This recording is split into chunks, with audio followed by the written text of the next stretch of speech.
سنیں بڑی پیاری حدیث، بڑی خوبصورت حدیث، کنزُ المال میں دیگر کتب احادیث میں ہے۔ حضرت ابو ہریرہ رضی اللہ تعالیٰ عنہ فرماتے ایک بابا جی نبی پاک کی بارگاہ میں آئے، اور جب وہ واپس جانے لگے تو میں نے عمر پوچھی تو عمر تھی 96 سال۔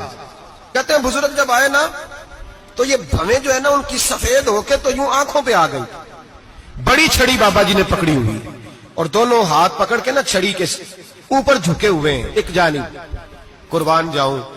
کہتے ہیں جب وہ بزرگ مسجد میں داخل ہوئے تو میرے رسول نے کھڑے ہو کے استقبال فرمایا، کھڑے ہو، اور نبی کریم صلی اللہ علیہ وسلم نے آگے بڑھ کے بابا جی کو بازو سے پکڑا اور بٹھایا۔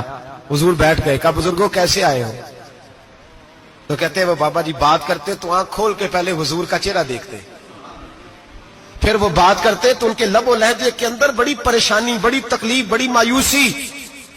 عرض کرنے لگے یا رسول اللہ، حضور زندگی ساری گناہوں میں بیت گئی ہے، حضور غلطیاں ہی غلطیاں، یاد ماضی عذاب ہے، یا رب چھین لے مجھ سے حافظہ میرا۔ اے اللہ کے رسول بڑی لمبی فہرست ہے، پاپ ہی پاپ ہے، کالے سیاہ دفتر ہے۔ یا رسول اللہ صلی اللہ علیہ وسلم جب پلٹ کے دیکھتا ہوں حضور مجھے نیکی دکھائی نہیں دیتی۔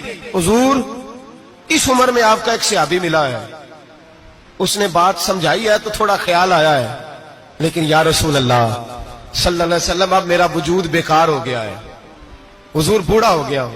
3 باتیں کہیں بزرگوں نے اور نرالی کہیں۔ کہنے لگے یا رسول اللہ صلی اللہ علیہ وسلم، حضور اب تو میری کمر بھی سیدھی نہیں ہوتی کہ میں نماز ہی صحیح ادا کر سکوں، بوڑھا ہو گیا ہوں۔ یا رسول اللہ صلی اللہ علیہ وسلم اب میرے اندر طاقت نہیں کہ میں محنت مزدوری کر کے صدقے اور خیرات دے سکوں۔ یا رسول اللہ صلی اللہ علیہ وسلم اب میں تلوار لے کے جہاد بھی نہیں کر سکتا، حضور نہ میں لمبی نمازیں پڑھ سکتا ہوں، آقا نہ میں صدقات و خیرات دے سکتا ہوں، محبوبہ نہ میں دین کے لیے کوئی جہاد کر سکتا ہوں، بیکار وجود ہے، بیکار۔ بیکار وجود کو تو گھر والے برداشت نہیں کرتے، بچے دعا کرتے ہیں یا اللہ ابا جی کو پردہ دے دے، اماں کو پردہ دے دے، بیکار ہو گیا ہوں، اور آج آیا ہوں تو مجھ بیکار کو میرا رب قبول کر لے گا؟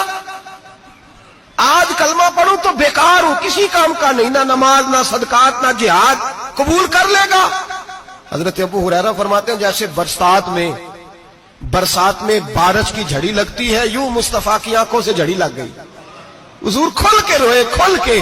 اور میرے حبیب پاک نے فرمایا بزرگوں بڑے مجاہد ہیں، دین کے لیے جہاد کرنے والے بڑے ہیں، رب کریم کو آپ کی تلوار کی اتنی حاجت نہیں، اور فرمایا اس کے خزانے کوئی خالی تو نہیں کہ آپ ہی گویا صدقہ دیں گے تو بھرے جائیں گے، اور فرمایا پھر رب کریم کی شان میں اضافہ نہیں کرتی عبادتیں، وہ تو بندے کو نفع دیتی ہیں۔ میں بزرگوں نہ آپ جہاد کریں نہ آپ صدقات دیں، لا لمبی نمازیں پڑھیں، آپ صدق دل سے آ جائیں، اللہ کے رسول کا وعدہ ہے رب آپ کو بغیر حساب کتاب جنت عطا فرما دے گا۔ آنا تو شرط ہے کہ نہیں؟ آئیں تو صحیح، نہ پہنچے تو صحیح، آ جائیں، اس کو نہیں آ جائے صدقات و خیرات کی، جہاد کی تبلیغ، آئے تو صحیح نا۔ ان العبد اذا عرف ثم تاب اللہ علیہ، میرے حبیب نے فرمایا بندہ جب رو کے کہتا ہے نا یا اللہ غلطی ہو گئی معاف کر دے، فرمایا میرا مالک اسے فوراً ہی معاف فرما دیتا ہے۔